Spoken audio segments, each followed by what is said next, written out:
The officials of the Office of the Vice President, as well as each and every one of our satellite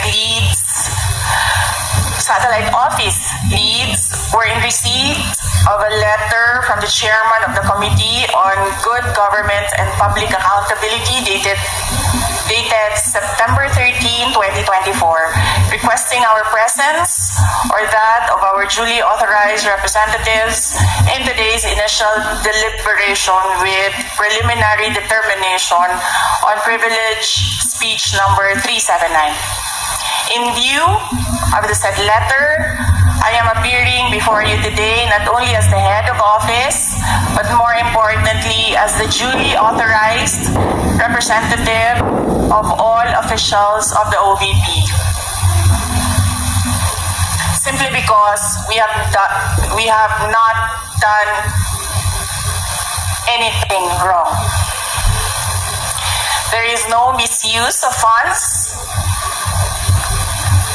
If there are audit findings, we shall gladly respond to them before the Commission on Audit. And if there are legitimate cases to be filed, then we shall gladly respond to them before the appropriate courts. In relation to this, may I just say that I take notice of the opening speeches and nasabi doon, there is a determination of misfeasance, nonfeasance, and malfeasance. And those are cases that should properly be taken in the courts of law. What we are witnessing now is no ordinary legislative inquiry. This exercise is a well-funded and coordinated political attack. This much is evident from the very words of the privileged speech that prompted this inquiry. A speech that simply meant to say, do not vote for Sara on 2028. It is clear to me that this inquiry is not about misused funds, accountability, or governance. Instead, it is solely aimed at discrediting my name and my office to prevent future political contests. I have publicly stated my reasons as to why I've chosen not to defend the OVP's budget proposal for 2025. I have narrated the issues I encountered in previous years, which can easily be confirmed by looking at the NEP, the GAP, and the GAA for fiscal years 2023 and 2024. Further, I have even shared the drama that transpired last year regarding the confidential funds. Hence, just as we have done last year, we again leave the 2025 OVP budget to the pleasure of Congressman Martin Romualdez. I am not asking for any special treatment, nor am I asking you to uphold any tradition. There is no disrespect.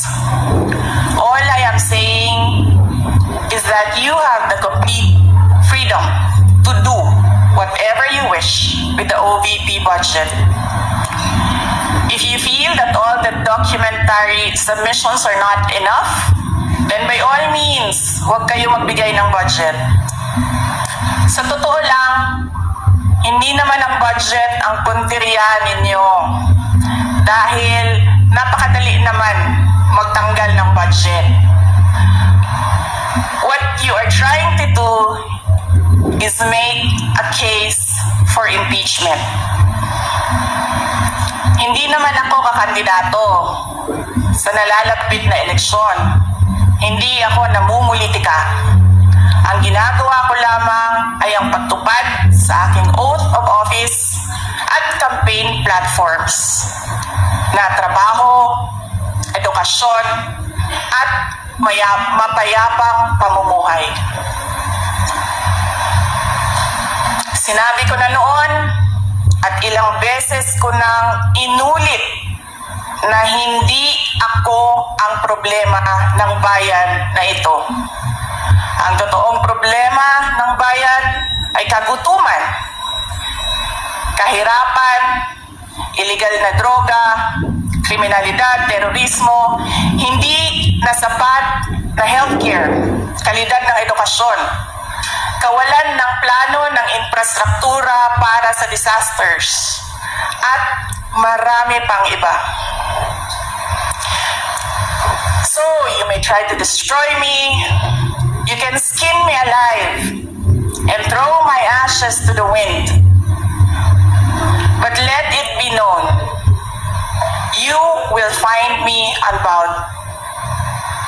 I will continue to serve the Filipino people no matter the personal cost or political intrigue. Having said that, I will not allow myself to be subjected to an inquiry based on an empty, privileged speech just so you can attack me and do indirectly what you failed to do directly during the budget hearings.